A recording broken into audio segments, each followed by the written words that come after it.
Thanks for the introduction. I'm Shinji Ito, and I'm very happy to have this valuable opportunity to have this talk. And I also would like to thank the organizers and staff members for their tremendous efforts in organizing these great events. So in this lecture, I introduce some basic concepts in online learning and in bandit algorithms. In online learning, the standard measure for analysis is known as the concept of regret. So in this lecture, I'm going to introduce the concept of the regret and its limitation and interpretation, and also cover some examples of the results in regret analysis. My name is Shinji Ito, and I'm working at NEC Corporation while leading the sequential decision-making team in Weekend AIP. This sequential decision-making team is our new team that was just formed in October last year, and we are currently recruiting new members and student interns. And after joining the NEC Corporation, I have been working on some decision-making AI, such as in the field of marketing, such as dynamic pricing. And I have become interested in decision-making, how to make a good decision in some uncertain environments or dynamically changing environments. So the topic in the lecture, also online learning, is also one of the approaches for such decision-making under uncertainty or in dynamic environments. First, I'd like to start with an explanation and the conceptual difference between the standard offline learning and online learning. In the framework of offline learning or batch learning, the model is trained in batches using a collected set of data. The one strength in this framework of offline learning is that it's relatively easy to ensure stability and consistency because it's easier to manage and evaluate the model. But one weakness is that it's difficult to update the model in real time. So it's difficult to adapt the real time changing of the environment or data processing procedures. And in contrast to offline learning, the process of online learning is done in some repeated interaction between the learner and environment. So the strength of online learning is that it is flexible against the dynamically change of the data, and it's tend to be good in terms of its memory efficiency.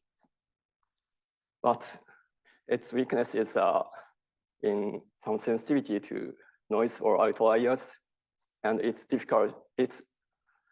relatively difficult to tune the parameters. So in general, the strengths of online learning are leveraged when the environment changes dynamically. For example, when the data is not IID, and so as external conditions or the data generation process change more drastically, online learning becomes increasingly important. So And there are a lot of related topics in online sequential decision making, online learning and sequential decision making, such as bandit algorithms, regret analysis, enforcement learning, so continual learning, repeat. So, but this talk focuses on the theoretical foundation of regret analysis, and I'm going to talk about online learning and bandit algorithms and regret analysis. And the goal of this talk is to introduce the basics of online learning and the concept of regret by looking at some simple examples, such as the problem of prediction with expert advice and multi-armed bandit problems. And I'm also going to explore the analysis methods and the results of best of both worlds bounds. And I like to note that the contents of this lecture will focus more on explaining the concept rather than covering the most cutting edge aspect of AI. So this is the topic of this talk will be some traditional topics. So the following my talk will follow this outline. First, I'd like to introduce the problem setup. Yeah, we start with the problem of prediction with expert advice or expert problem.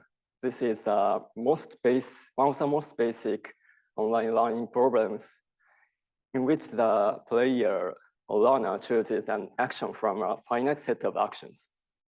For example, let's consider the following situation. I, a learner, decided to imitate my friends. They are experts in horse racing and try horse racing. For T races, I choose one friend and buy the same betting ticket as that friend. After that, they disclose their results. For example, if I choose the first expert in the first round, then the performance of each expert are disclosed. And I suffer the same loss as the first expert. In the second round, I can choose another expert and then get feedback of loss of as the expert I chose that, and this procedure is repeated. Does this make sense? And the goal is to find out who is the best expert and to minimize my cumulative loss as much as possible. And we can imagine that after this procedure ended, or the luckiest of my friend who won the most will brag with like saying I'm much better than you, and then I regret that. Yeah, I wish if I had trusted the luckiest expert from the beginning. And regret is a value that measures this degree of regret. That is defined as the difference between the cumulative loss of mine and the cumulative loss for the best export. So if the regret is smaller, then the result is close to the result of the luckiest friend, luckiest export. So if, yeah. Is this definition clear? Thanks. So let's note some assumptions and notations. In the following, we assume that each loss is LTI denotes the loss for choosing export I at round T. And we assume that L is non-negative and bounded. And IT denotes the export selected by the algorithm at round T. And RT is defined as this. And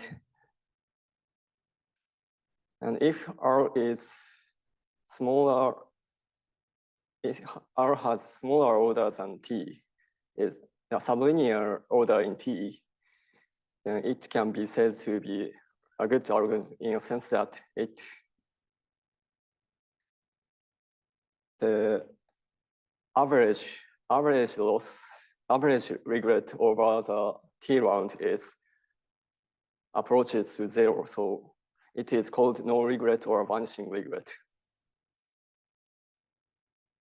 And I'd like to note that I'd like to know some limitation in the definition of regret. This regret is defined based on the comparison with the best export fixed over all rounds. So if we want to track the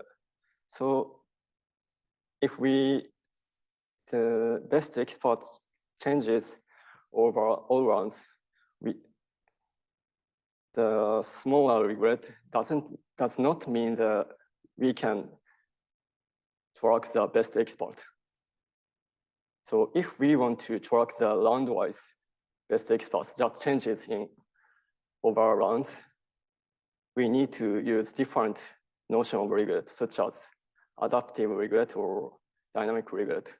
But I do not go into this adaptive regret and dynamic regret. This lecture basically focuses on standard regret notion defined as this. The problem of prediction with expert advice can model various situations, not just for gambling, as horse racing. For example, in rock, paper, scissors game, at the moment you reveal your hand, the opponent hands is also revealed. And at the time the opponent's hand is disclosed, we can observe the loss for each action. And the loss changes depending on the opponent's hand. And if we can reduce the regret for this setting, we can see that the performance of my action is close to the performance achieved by the best fixed hand.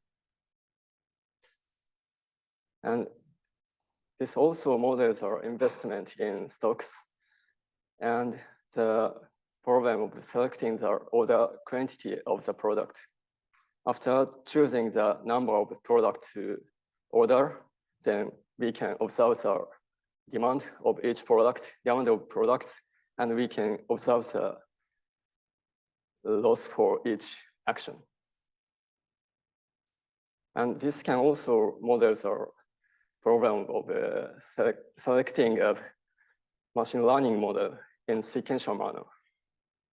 After choosing the model to use, then we can observe the error for each model.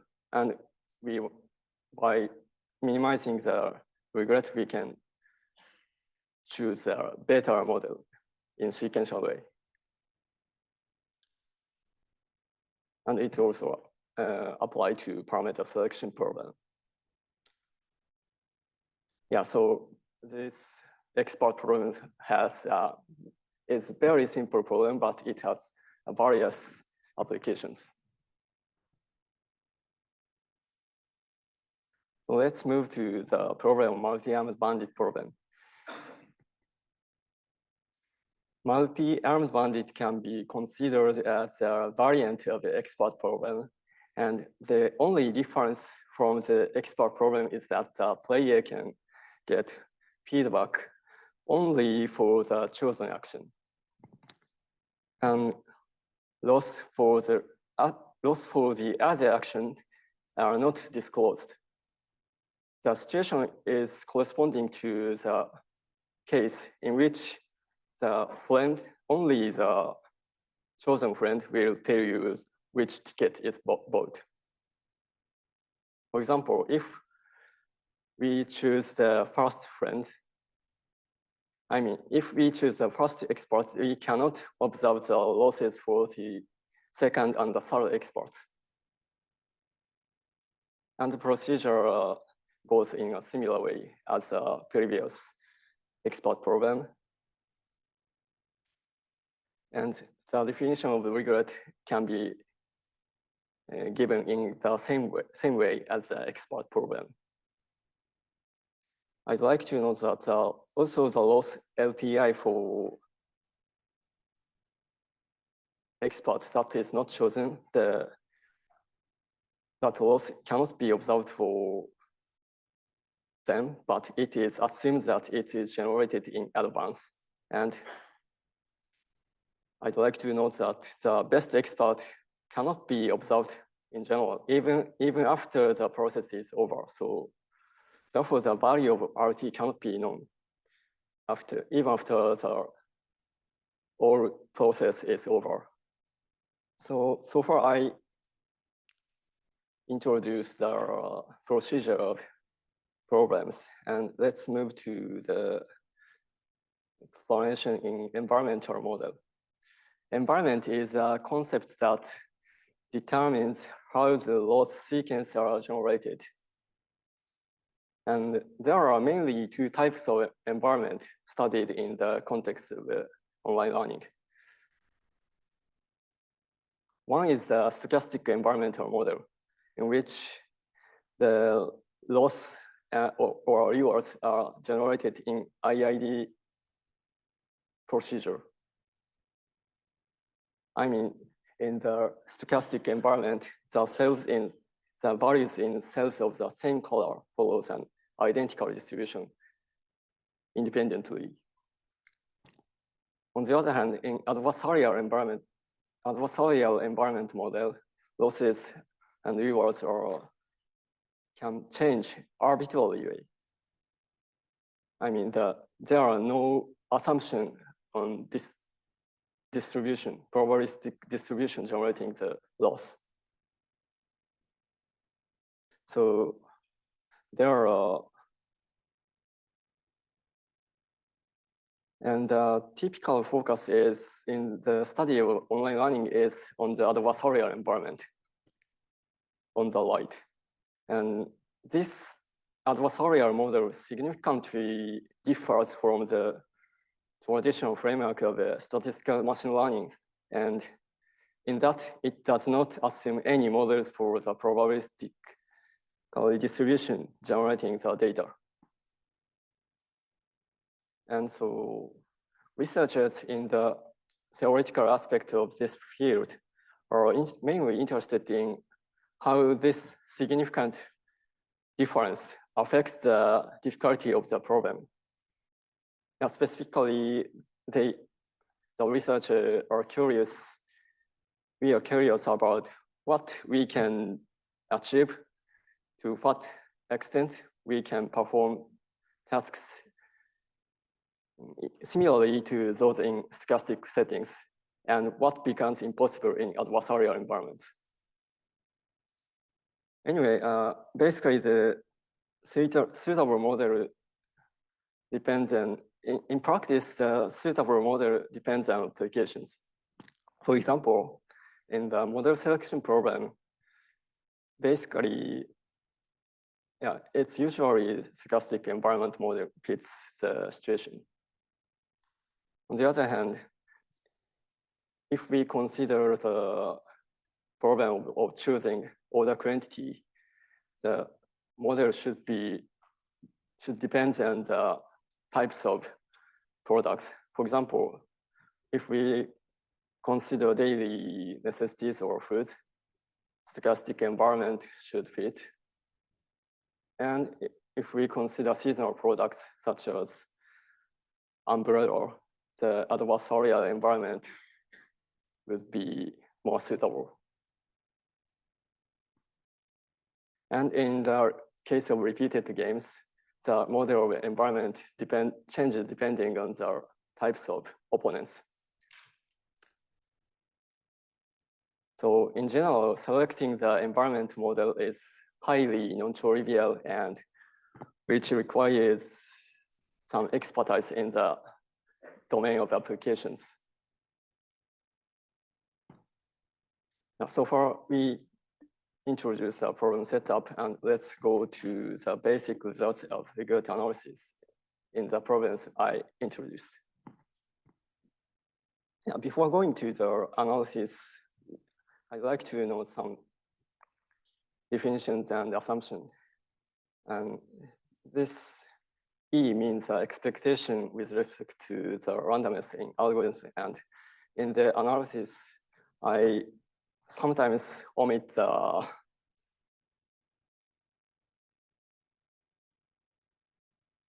notation of E. So please note on this point.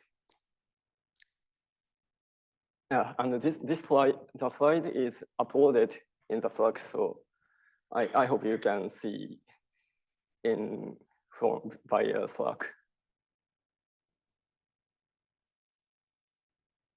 And next, we review the basic results for regression analysis, and we will look at specific example of regress bands illustrated in this slide. Yeah, we will see that for each of these two environments, there are algorithms that matches to environment, and such algorithm perform better in each environment. Let's start from the follow the leader algorithm. This is the most naive approach for expert problem.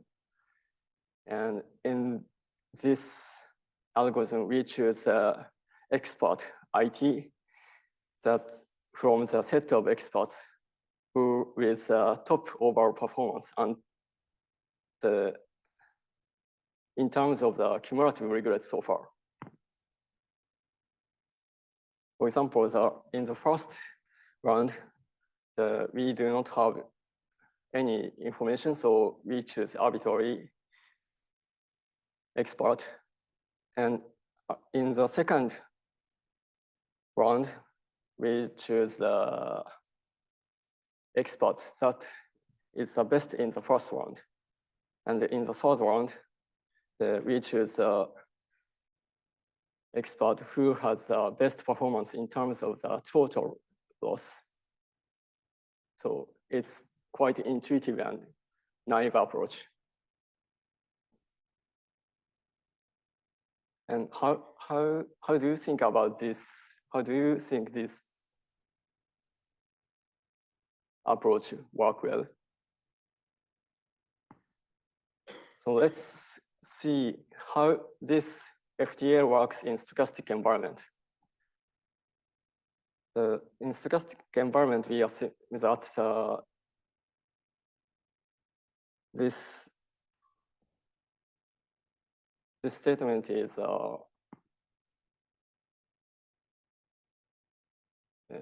please is some definition of stochastic environment, and we To see the performance of FTL, we introduce assumption and notations. And in stochastic environment, there exists a distribution DI for over the interval, such that LTI follows DI independently for all T. And let mu I denotes the expected value for our LTI. And I start to be the optimal expert in terms of the expected value of loss. And let delta I denote the expected single round regret for choosing I. Yeah, this is defined as a difference between mu i's from the optimal mu I for the optimal expert. And delta min denotes the minimum delta for suboptimal exports. Then we can show that in stochastic environments, FTL achieves this bound.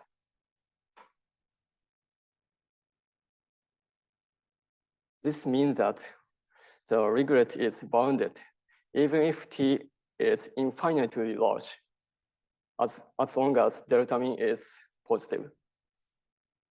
So this is very good.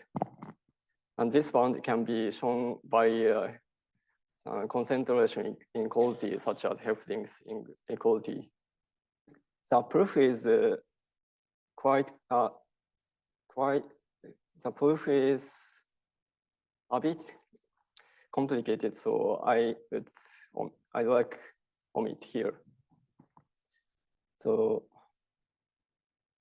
anyway, the FTL is very good in the stochastic environment. It is a main message of this slide. Next, let's see how FTL works for adversarial environments. Let's consider the situation in which the best expert alternate in each round.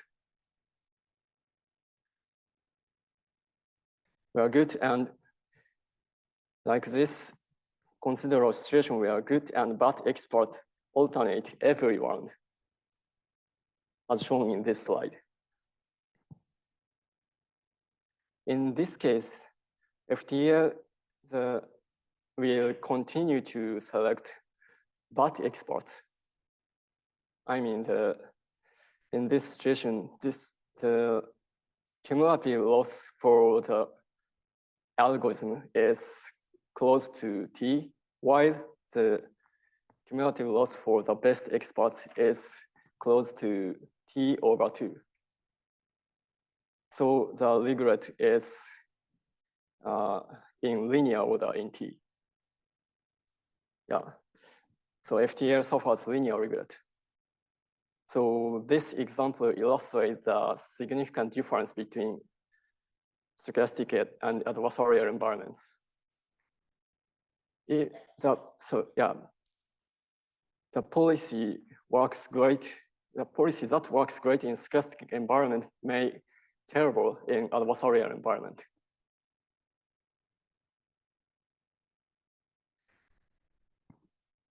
So the performance of FTL can be illustrated as in this slide. So this figure shows that dealing with adversarial model requires more non-trivial approach. So next let's see the hedge algorithm. That is a promising approach for the adversarial model, adversarial environment. In hedge algorithm is a policy that works well for adversarial environments. And in hedge algorithm, we set learning rate eta and initialize the weight that corresponds to reliability to each expert to be 1 for each export. And each one T, we choose expert with a probability proportional to the weight W. And after observing the loss, each weight is updated by multiplying the weight with this exponential term. The intuition behind this update rule is that if the loss is large, the reliability of I is decreased. So it's quite intuitive. So, and the resulting weight is determined, it can be denoted as this formula. And expert I is chosen with probability denoted as this. And this is same as our Boltzmann distribution or Gibbs distribution. The Hedge algorithm is denoted by this formula. And for this algorithm, we can show this regret bound. For any running rate eta, and for any loss sequence L, we can show that Hedge algorithm achieves this bound. We can see the proof in detail after this slide. And anyway, we have this bound. And from this, by setting the running rate as this formula, we can see that Hedge algorithm achieves this bound. This is of order in square root in T. So this is better than FTL in the adversarial environment.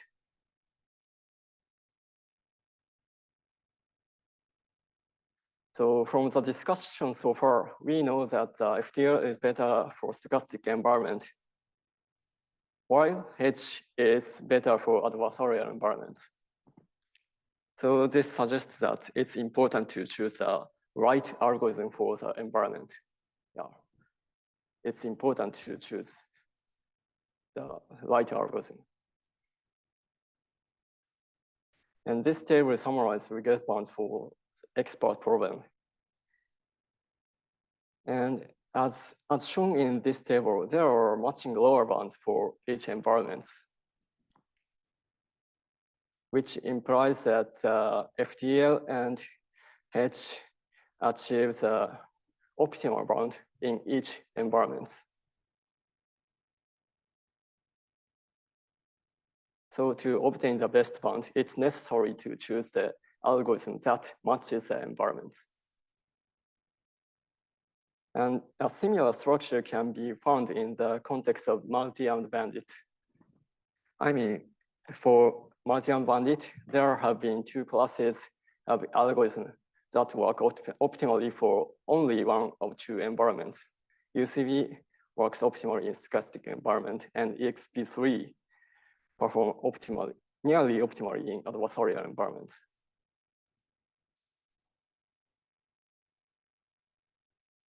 So, given these results, our natural question will be, which one we should use in practice? How do you think about this?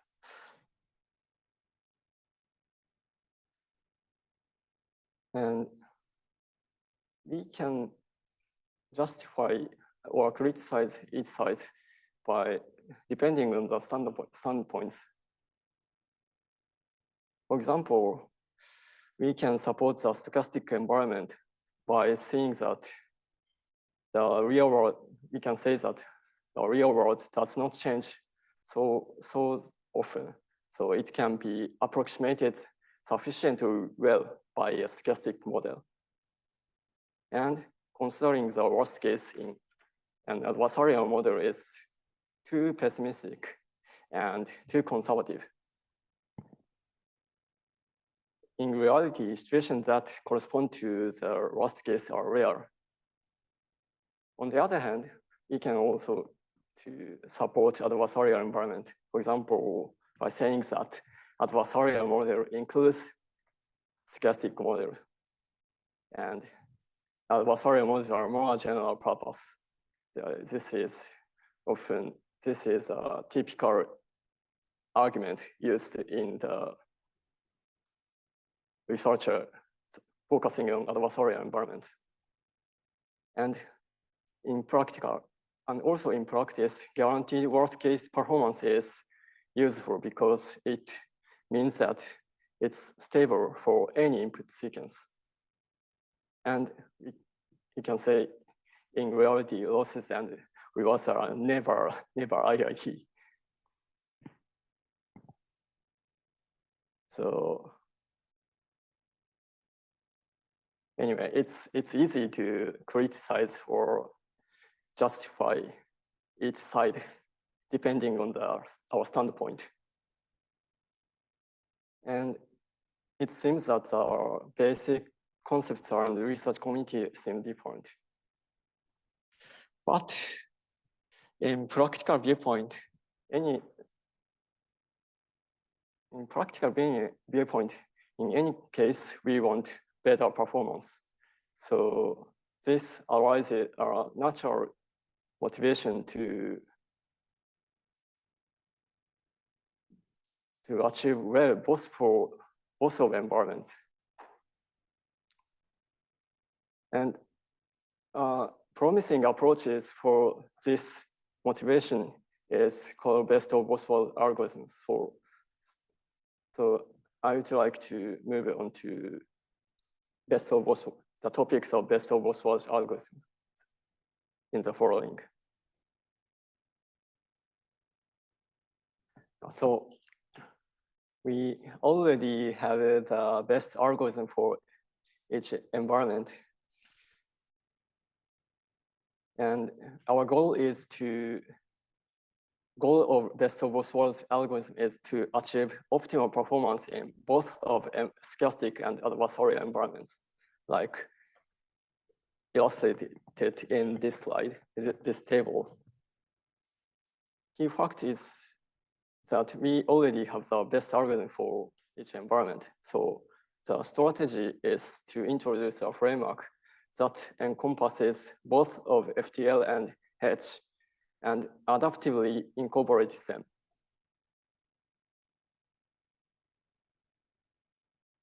And we can construct such a framework, incorporate H and FTL, such a framework by interpretation with regularization based on entropy. So let's introduce a notation of a probability simplex and Shannon entropy, and let P be the distribution, P is a vector of denoting the distribution of choosing action. And under this notation, the H algorithm is given by this formula.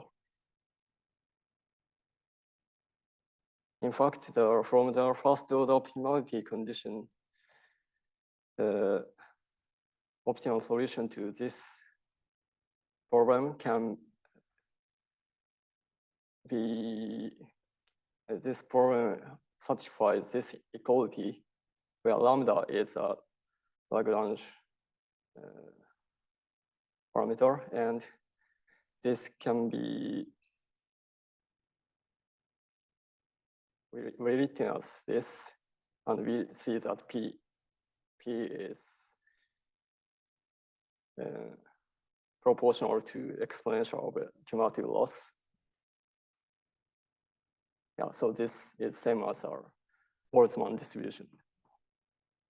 Yeah, so H algorithm can be interpreted as, and FTL can be interpreted as the same optimization problem without regularization. So H algorithm can be interpreted as FTL with regularization of Shannon entropy. The regularization is added so that it increases entropy. And if the parameter eta is large enough, the behavior is close to FTL. So which suggests that by adjusting eta adequately, depending on the observed data, we can interpolate between H and FTL.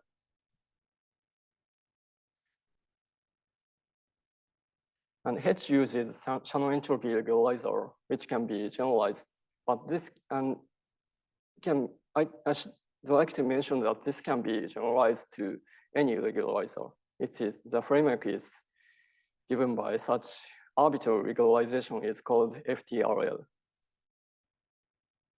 FTRL includes many online algorithms such as H algorithm, and if the regularization is channel entropy, this is equivalent to H algorithm. And if the regularization is just a squared norm, squared 2 norm, then the algorithm is coincide with gradient descent, standard gradient descent.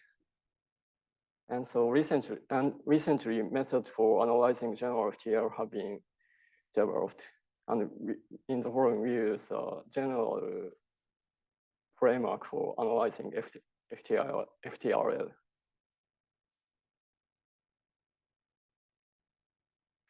Now, we have seen that H algorithm can be denoted as FTRL like this. And standard analysis method for FTRL is to decompose regret into the sum of two terms, stability and penalty terms. Stability term is correspond to the magnitude of the variation of the output distribution, PT, and penalty term corresponds to the bias due to regularization. Yeah, so this is analogy. This can be seen as an analogy of a bias variance decomposition. And we can show that the stability term can be bounded by this term. The definition of ZT is written here. And as we can see from this, the stronger the regularization, I mean, the smaller eta, the smaller the value of stability. And the penalty term becomes smaller when the regularization is weaker. I mean, the eta is bigger when eta is bigger. So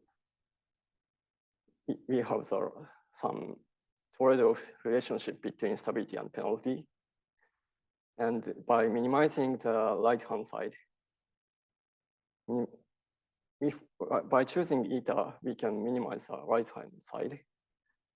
We obtain the regress bound of the square root t log n. And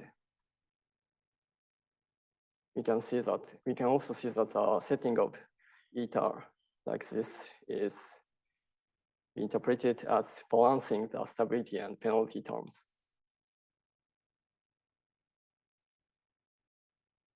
Now, this is a standard analysis for H. And let's see how the adaptive learning rate works.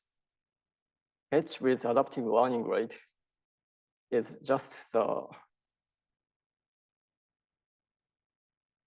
only difference from the standard H is that the parameter eta may change depending on overruns. And the strength of regularization, we assume that for simplicity, the strength of regularization is varied monotonically. And by applying the standard analysis method for FTRL, we can show this decomposition into stability and penalty.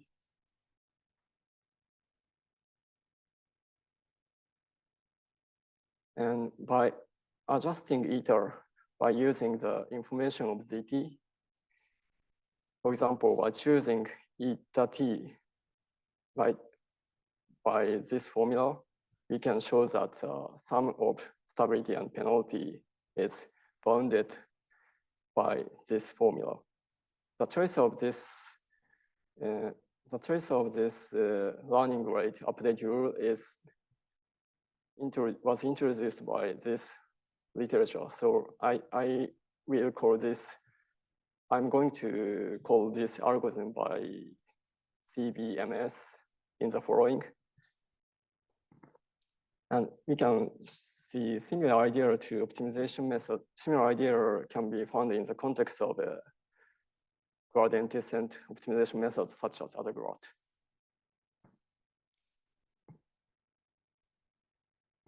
And so the CBMS algorithm chooses this learning rate, and we have seen that the regret is bounded by us by this term, depending on parameter ZT.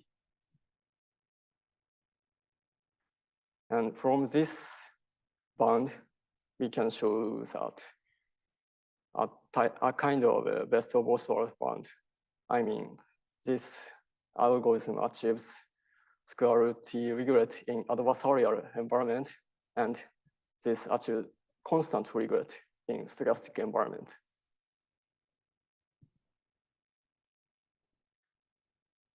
The first part, bound for adversarial environments, are clear from the fact that ZT is bounded.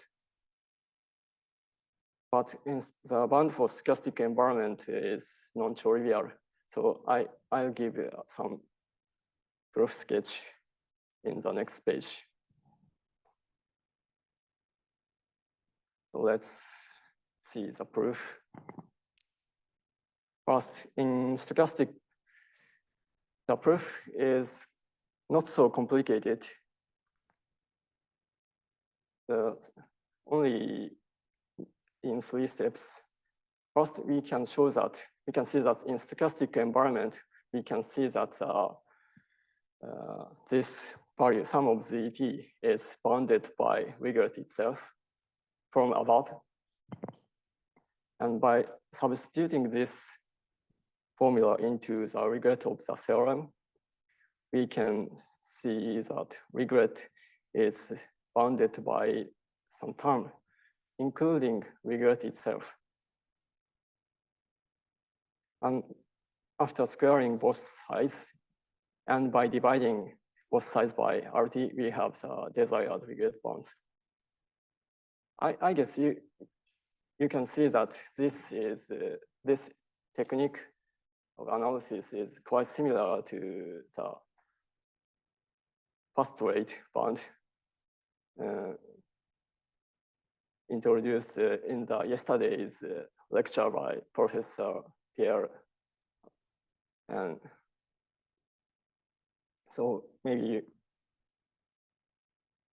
it's, yeah, so I believe there are some connection between this conditions and some conditions, this and BOBW, best of both worlds bounds, and some conditions of pathways.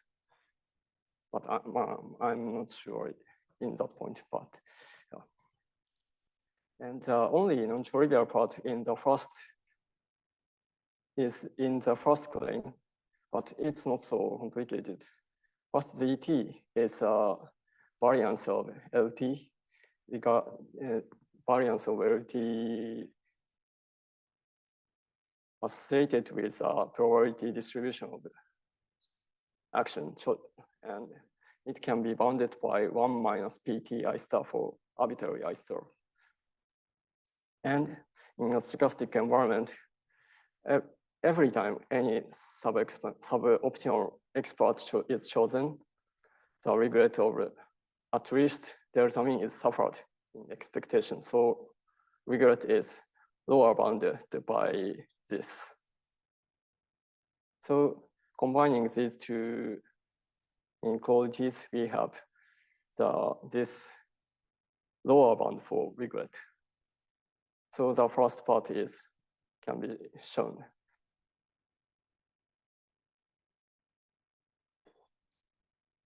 Yeah, so the proof is quite simple, and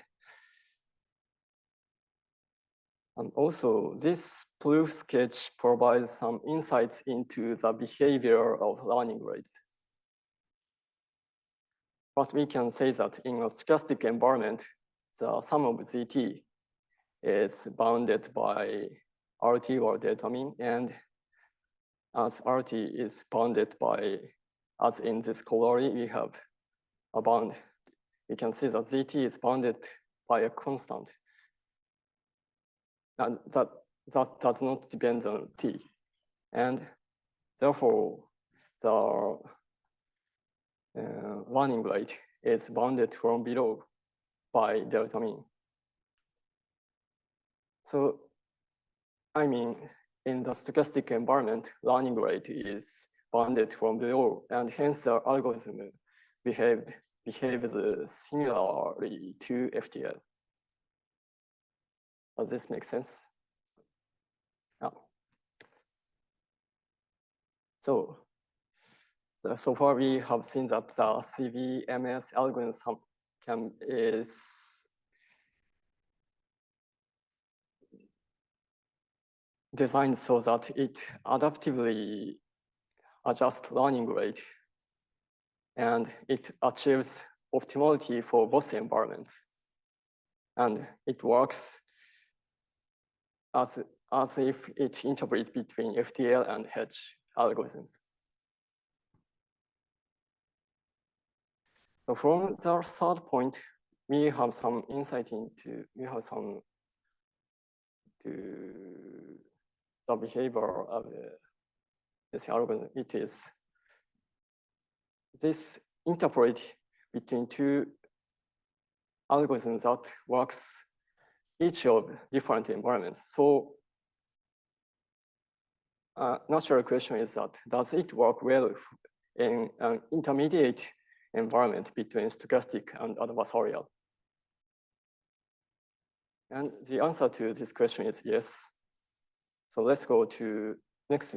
We see the analysis between stochastic and adversarial environments, which is called stochastic environment with adversarial corruption. I said I mentioned intermediate environment, but I guess there are potentially many ways to define intermediate setup between stochastic and adversarial environment.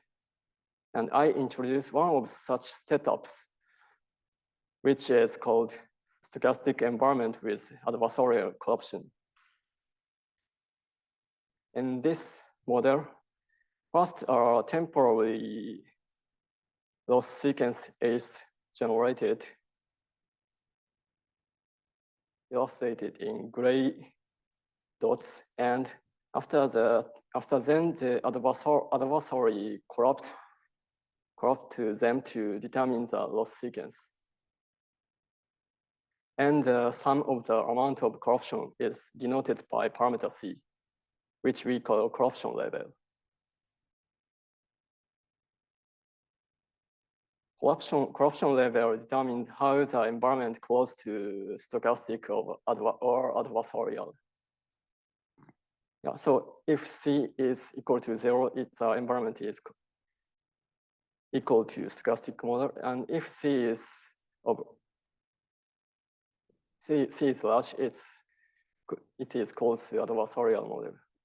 So we can also, this slide illustrates the relationship of the environmental models.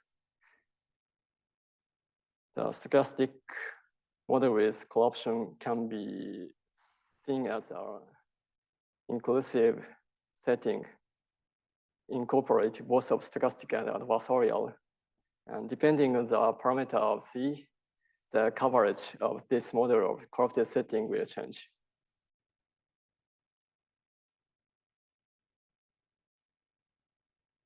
And this slide explains our formal definition of corrupted environments.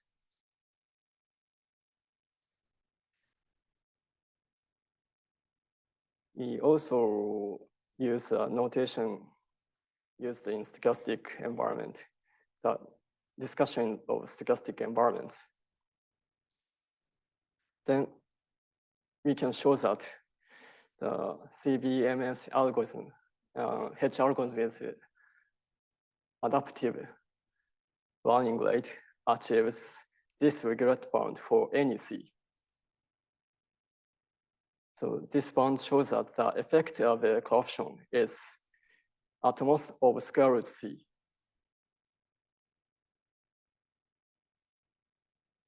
And the proof for this bound is similar in the case of stochastic environments. First, let R prime denote the regret for loss before corruption. And then we can easily see that R and R prime, the difference between R and R prime is bounded by C from the assumption. And CBMS achieves a regret bound that includes R prime. This is similar to the proof for the stochastic environments. And combining these 2 points, we can show that R prime is, R is bounded by square root of R plus C. And this implies R satisfies some quadratic inequality in variable RT. This leads to R is bounded by this term. So far we show that CBMS is optimal even in stochastic environment with corruption. We see that CBMS achieves this regret bound, and we can also say that this is in fact optimal because there are matching lower bound for this bound in the stochastic environment with corruption. So, and together with best of both worlds regret bounds, it is sometimes called best of three worlds bounds.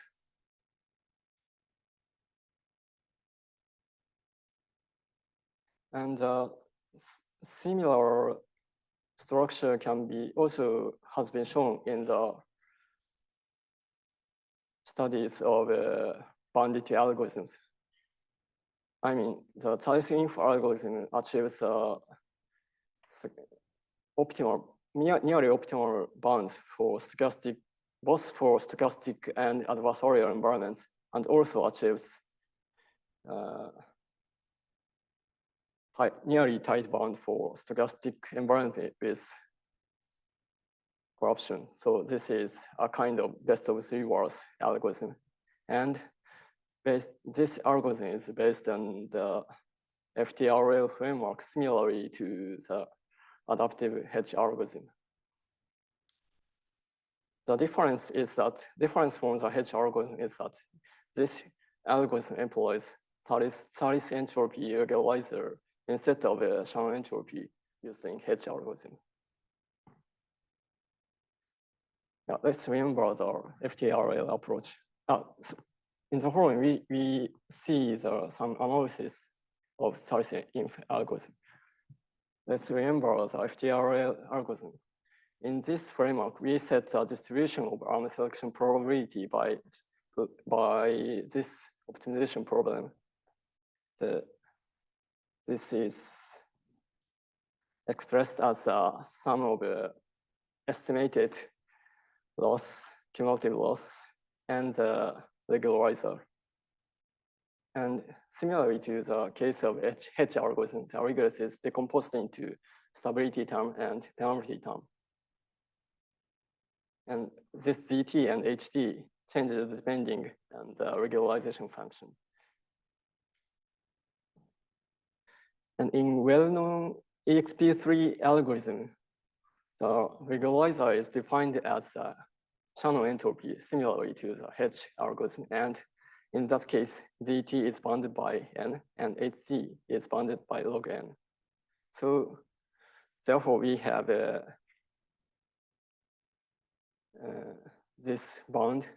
And by setting eta t by this formula, we have regret bound of square root t n log n.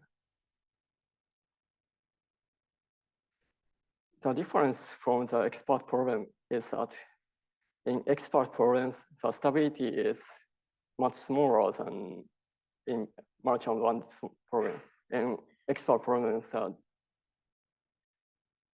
term zt is bounded by this term.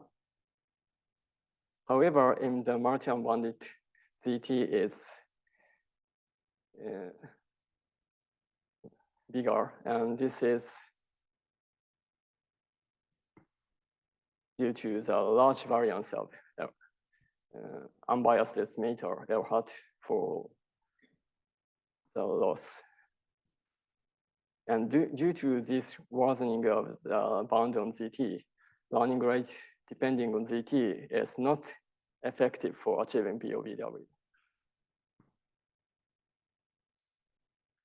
On the other hand, in Thoris-Inf algorithm, we change the regularization function. We use our 1/2 Thoris entropy.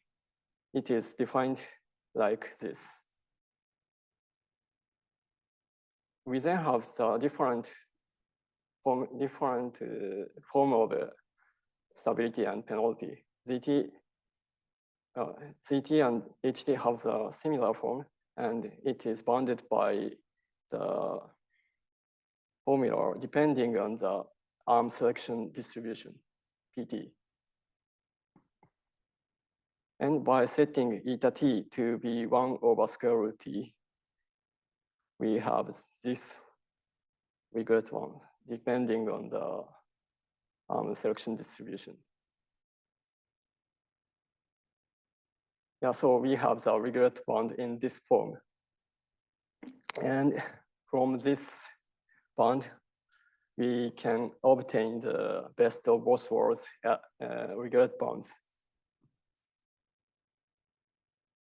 The bound for adversarial invariance is relatively easier to show. It can be done by applying Cauchy-Schwarz inequality. From the Cauchy-Schwarz inequality, we can see that the sum of square root pt is bounded by square root n. And as we can say that the sum of 1 over square root t is bounded by square root of capital T. So we have bound over square root nt. Makes sense. And for the case of stochastic environments, this is also, in this case, Cauchy-Schwarz is useful in this case as well. From this, first we can transform this to this. This is a trivial transformation, and by applying Cauchy-Schwarz inequality, we have this bound. And sum of delta I times PTI is coincide with regret. We have the bound depending on regret itself, including regret itself. Yeah. So we have regret is bounded by the square root of regret. So we can use the same techniques to use in the case of the H algorithm or the case of fast rate. Yeah. And we can also extend to corrupted environment as well. So let's summarize the key points in the proof for corrupted stochastic environments. And we use the simple fact that if we obtain a bound of regret that includes regret itself, then we have the improved bound. And these approaches are called self-bound techniques in in recent literatures, because the regret is bounded by the term, including regret itself. Yeah. And in recent years, it is often used in the design and the analysis of the best of both worlds or best of three worlds algorithm. And as in the yesterday's lecture, and there are similar analysis technique in the context of many studies proving fast weights. And so I believe that, and yeah, so that's why the yesterday's lecture was very exciting for me. And and I believe that there are some connections between these types of analysis and fast weights. But as far as I seeking the literature, I did not find the literature pointing out clear connections or how it connect to or how it related to